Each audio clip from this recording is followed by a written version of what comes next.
Moo! Welcome back for another yummy update. Look what's happening today. So recently, friends, there was this rumor that circulated that Donald Trump wants to back USA-backed crypto, USA-founded crypto. He wants to back the stuff that backs the USA. And the two prominent names they used was XRP and Soylana. However, now credible sources have come out. It's come from Laura Shin. I think it's come from her, and she won't give out the sources or anything. Now, Laura, she doesn't go out and just make stuff up, okay? She's not the type to do that, okay? But Laura, she basically says there's a report, right? Trump told representatives of an unidentified company, so they did not say it was Ripple. They didn't tell you the company name. They didn't even tell you when the meeting happened, and because they just don't want any leaks to come out. But Trump said, you guys made this amount of money last year and you're going to make so much more now because of me. But when I needed you, where the F were you? You weren't with me, and maybe you were with, I guess they said her, which is Kamala Harris. Now, normally, is this fud or anything else? It's funny. The market's going to pump without it. So don't even need this. A lot of XRP people are saying it's fud, it's fake. It reminds me of the PulseChain community and stuff out here. So everyone in PulseChain, we're like, oh, it's always fud, it's always fud. It doesn't matter, man. The market actually doesn't care. It's just interesting to think about this stuff coming out. But it is true, right? Donald Trump does remember this stuff. He does. Yeah, we all know he remembers this. Oh, you are for the other team. He points that out to people out here. Now, will XRP's price stall because of this? No, it doesn't really matter, okay? The XRP BTC ratio is here. Now, what I've done is, friends, I've marked, and I'm just going to remove this. So XRP BTC, see this 42%? It is still down 42% from August 2013. Okay, so, and what I've marked here, I'm going to just draw this rectangle up here because I'm going to show you, that's where blockchain backers getting out. Okay, so I'm just going to make this simpler. So blockchain backer, if XRP got out here, this is about a 2.3x, it's around 7, 8, 10 bucks today. He's out. He said 2/3 of his position size. That's it. He's done. He's walking away. He's out 65%. He's going to keep 35% as the moon bag for life. But yeah, he is done. He's going to buy himself stuff, upgrade his lifestyle and everything out here. But it's just interesting to think about. This is like a complete failure. But that's a maxi leaving. You know what I mean? So it is something to think about. And why is that? Because like, bro, you took all this risk for all these years. You just got 3x on your Bitcoin since September 2019. By the way, if you were in December 2018, you're still down, bro. You're still down 65%. But it basically means Bitcoin kept going up. That's what it means. So it's interesting to think about that these things will still keep going up without them. So this news and this FUD will probably, they're going to like go sift through it. Ethereum does have a lot of FUD though, right? Always. This is the Soylana ETH ratio. It's done this tick up. We're going to wait and see, right? Is Soylana actually the chosen one? Is it going to go through and flip green again and then basically it's turbo overdrive at that point? Or is something else going to happen? We'll find out. Looking at other ratios, PulseChain versus Soylana. PulseChain is still very, very low against Soylana. It's got to move up 60% just to flip green on this weekly super trend. We're going to let Ivan on Tech know when it flips green and we'll see. Now, I want to show you this information. This is very interesting, friends, for pDAI. Look at this ratio chart. This is pDAI to pHex. Okay, so it's meant to be pHex over pDAI, but I've just inverted it to show you because the pHex to pDAI, it's going down over time. So you can't really see what's going on. Okay, but this is pDAI to pHex. Do you notice how, right, this is moving up. Okay, see how it's moved up and now it's around 1. So I mentioned this a while ago, okay, months ago, and I found that very interesting because it could be there's some background magic happening. Look, friends, just be honest, like for the new people out here, the speculation is that Richard Hart has got a lot of accounts that people don't know is his, and they are like, you know, like a spider with many legs. They're adding liquidity over time to pDAI and pHex. And these things are like thickening over time. And they're not doing it all in one go, but they're just doing it slowly. And it's tightening this stuff over time. That's one speculation. We don't know, okay? We don't 100% know. But that's what the speculation is. So what are the ramifications of this? It means if pDAI is pondered with pHex and pHex, PulseX and Hex, and everything's doing the Hart's Law thing, when it all goes up, basically everything can go up. Say if everything moves up like 10x together. You know, there'll be some deviations. If everything moves up 10x on average, okay, maybe something does 7, something does 13, but you get the point. They move up more tighter than what they do now. Okay, so you can see the number is around 1. It's around 1 and it deviates, but we'll see what happens from this point. We're all, I guess, hoping that... So here's the thing, friends. This is... Look, if you say to me, Sommi, what is the hyperbull most optimistic scenario? The most optimistic scenario, it would be, so you have to decide what are the odds of this. It's that everything is bonded and pDAI goes to $1 and it does like a 66x to $1, whatever. And Pulse, PulseX, eHex, pHex, and Inc are also up 66x. Around there. Maybe they're up like 30 or 40. They're up a lot. Then the pDAI gets pegged. Then we begin the intergalactic Alpha Centauri, Anunnaki calling, the Black Knight satellite, and every other UFO anti-gravity. We're actually doing anti-gravity technology at that point, if we get this. So that would be basically, we go up 60x. Maybe the core coins go up like, you know, I'm just going to assume they go up like 30. That's huge, but like huge. And then at this point, after the pegging, the bridges are locked in. There's liquidity bonding with the stable coins. We begin that next phase. The next phase is, like I said, anti-gravity technology. Real anti-gravity technology. But that just begins the next phase where we actually can do the 1000x. That's a lot of money needed, man. That's a lot of it. You have to assess those. I don't know those odds. I don't know those odds. What's going to happen? What's going to happen? I don't know. That's why, like, I'll be honest, I just... look, you could have some interesting perspectives on, like, look, when Hex was done, it was others BTC went up here. See what I mean? So Hex was done around there. Another way to look at it, from when others BTC flipped green, Hex topped out 230 days. That's like almost 9 months into that bull market. You know, it's something interesting to think about. Where will 230 days take us? It's July this year. And doesn't, you know what I mean? So you just don't know. You don't know what comes to this. It's just that if you see others BTC up here, right? How much do you want to keep betting from that point? That depends, right? So is this magic or isn't it? We don't know. Hart's Law, the ratio, all these deviations. It would be interesting. I would love... Look, I just gave you the hype, like intergalactic hyperball, where Hart's Law brings everything up and pDAI pegs. Then pDAI takes everything 1000x. That could... You know what, man? That could be what Richard actually wants. But you know what he wants and what's viable with liquidity and product market fit, that could be two different things. So that's like anti-gravity tech. That's like X factor bull case. Okay, what would be like the next optimistic bull phase after that? It would be that pDAI goes to $1, which is at some point in the next 12 to 14 months. It's a 59x. Yeah. And the core coins are only up like 10. Okay. And that number 10, it's not me guessing. That's based off if Ethereum does a 2 and then we do the others BTC rise up. Roughly, we're up 10x from today. So where will that price be for the PulseChain core coins? Just have a look. It would be around 5-6x day 1 sec. So it would be Pulse moving up around here. Okay. Remember, this is still optimistic. So we've risen up there. Then pDAI pegs. Okay.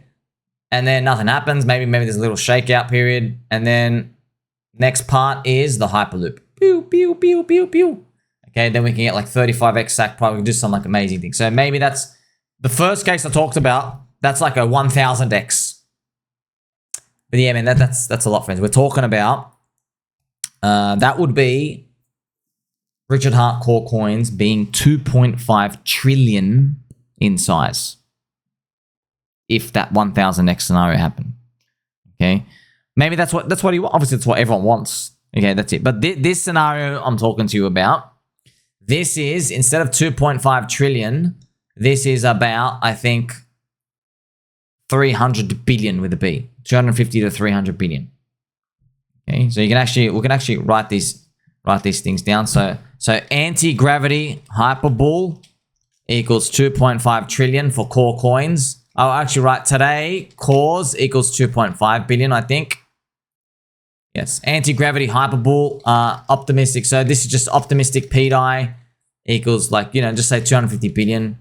So that would be, and then maybe the middle case, you just write 100 billion.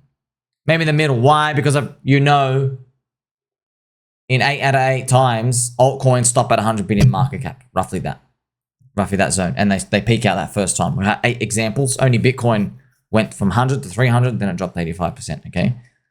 So that's pretty much, that's this middle case. So remember, this is, if I look at this is 1000x. This is 100x. This is like 20, I think this is exactly 27x today. And maybe just write 25. Just like to be conservative, whatever, for these numbers. And then you might go, okay, Sommi, what we go to the bear cases, what would bear cases and stuff out here be? I'm just showing you different perspectives. And I've just added these up here. These would be, so friends, actually just a quick clarification. Richard Hart core coins are 3.5 billion, not 2.5. So these are just rough, right? 1000x, 100x, middle case, 128x. A poop would be 50 billion market cap. So why is that poop? That would just be Richard Hart core coins going back to the HEX original market cap of 2021 size.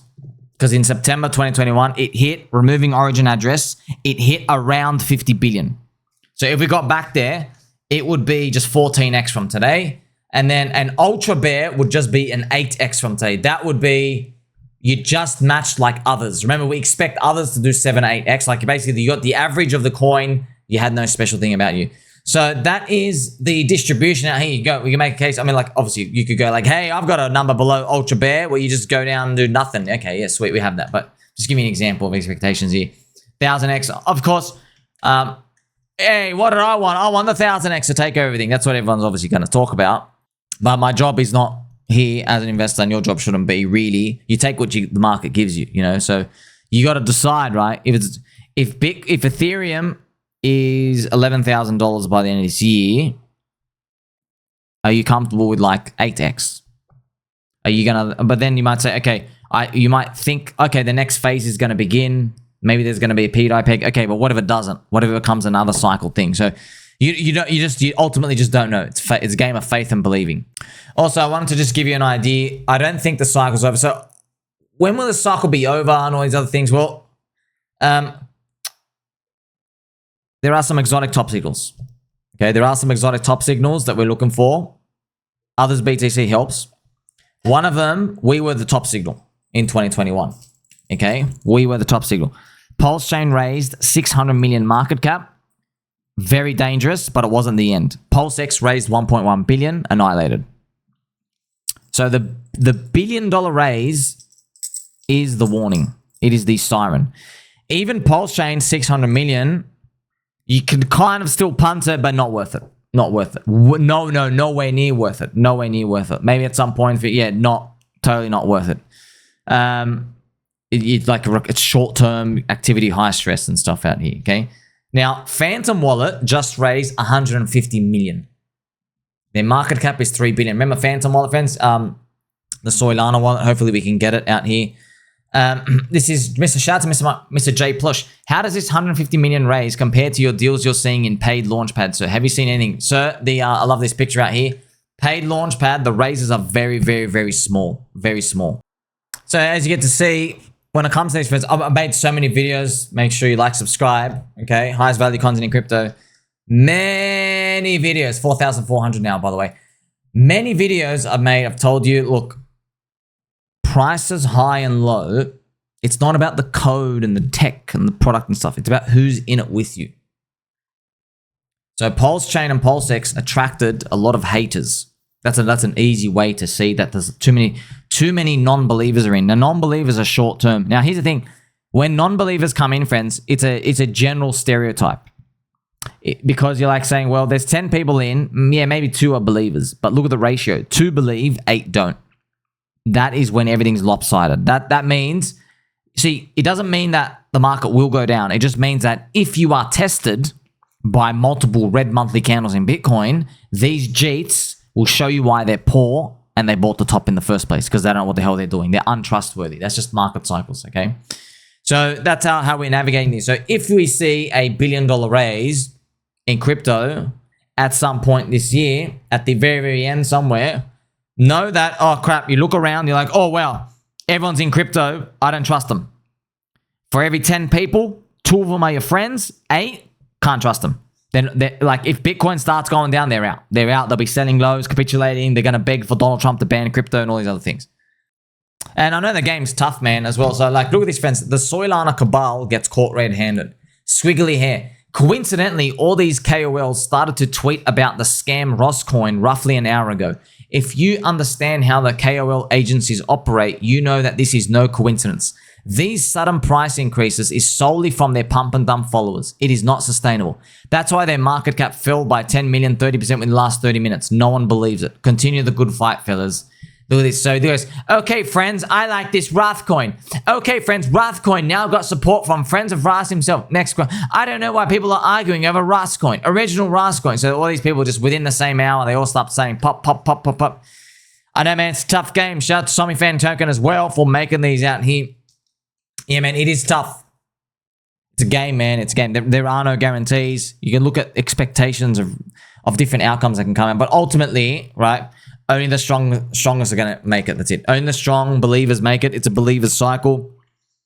You know, we're looking at others BTC where we are divorced from that US dollar price. Okay? That's all we care about.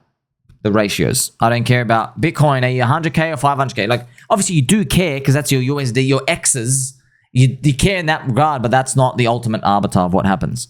The ultimate arbiter of what happens is when there's a big shift from altcoins, okay, that came from BTC into altcoins, specifically like the whole index, not just 1 or 2 or pockets around here and there. And like, obviously I'm more confident on this because Bitcoin maxi say it's never going to happen, which I'm like, thank you. Thank you. You've walked right into the trap. But you don't blame them, right? Because Bitcoin's been going up for 3 years. Altcoins have been going down for a year. So, of course, they are now trapped by that ultimate type of conclusion and stuff out here as well. So, where to from here, baby dolls? Well, like I said, there's a blood moon in March. Okay, there's a blood moon in March. We could top out altcoins in April or June. Okay, so just think about that. Now, if we start moving after the blood moon in March, if we walk forward 100 days, coincidentally, we land in June. You never know, that might be it, right? We go up a bit, there's a blood moon dump in March, final weekends are out, then we start the actual alt season mania. The next 100 days, remember the first 50 is the bear market floor, the next 50 tops out in June. And it doesn't feel bad there, so it's still like stinking in July, but people are still there. So that would be something to think about. But yeah, no matter how we spin it, this cycle is different, friends, because in every single altcoin cycle before, 100 days after others BTC flips green, the top was meant to be March, which is actually on the blood moon. It's meant to be around there. But look, we're stalling out. Look at this. This is not altcoins moving. What are they waiting for? Trump's inauguration, more confirmation. Don't worry about it. We know altcoins as a whole aren't moving. Okay, as a whole, the index not moving, so nothing to be concerned about now. Like, subscribe, belly button, all. Catch you in the next one.